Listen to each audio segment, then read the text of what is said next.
Today we're going to have a quick discussion on belly breathing versus band breathing.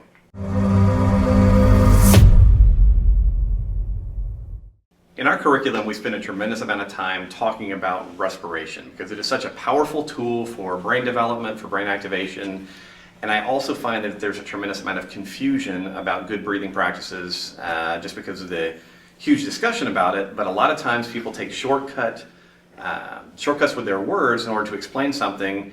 And what I want to talk about today is the idea of belly breathing. I get people coming to courses all the time saying, hey, I practice respiratory training. I get my clients doing belly breathing. And belly breathing basically is this idea that we don't want you to be an upper chest breather. We want you to use your abdomen. But what usually happens when you have people with disordered respiration and you tell them, I want you to belly breathe, they will continue to use the chest and they will muscularly expand the abdomen, push it in and out, because of the word belly breathing. So one of the first things I tell people I want you to do is forget belly breathing. I want you to focus on what we call band breathing. In other words, whenever we look at the respiratory system, what we should see with a nice deep inhalation is a 360 full circle expansion of the lower rib cage with a nice deep breath. So whenever we start teaching people about breathing, I like to use bands, all right? So the simple idea here is you take a nice thick band or a belt and you want to wrap it around the bottom portion of the rib cage, all right? So if you find your lower ribs, you just wrap there, hold it tight. And the advantage of using a band like this is it gives you good sensory input. If you go back a few blogs where we talk about the importance of sensory before motor, many people struggle with good breathing practices because they don't have good sensory awareness of their entire rib cage. So the advantage of using a band is this: I can now tighten it down and I can have myself or my clients simply try to breathe and expand and feel the band being stretched all the way around the bottom part of the rib cage. What I love about this is it is a self-correcting exercise.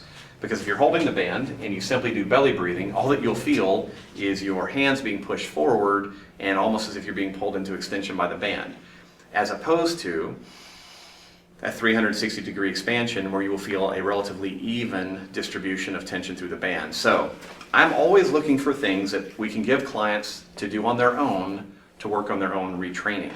I don't like having people dependent on me, so our whole curriculum is designed around really active things that you can give to your clients so that they can go out and figure out how to do this for themselves. So again, simple idea here. Replace the term belly breathing with band breathing. Get some nice thick bands, ropes, belts, whatever you can, give them to your clients, and again, have them do this simple exercise.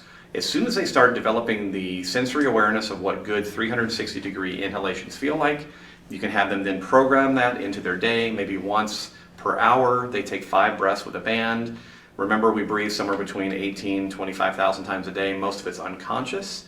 So in order to improve breathing mechanics, we have to spend a little bit of time each day thinking about it, becoming aware of it, and this is a simple, easy way to get that done. Hopefully this works well for you. If you have any questions about it, let us know. Otherwise, good luck.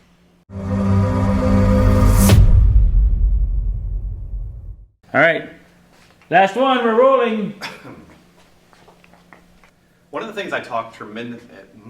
Try that again. Never happened. Just never happened. Okay.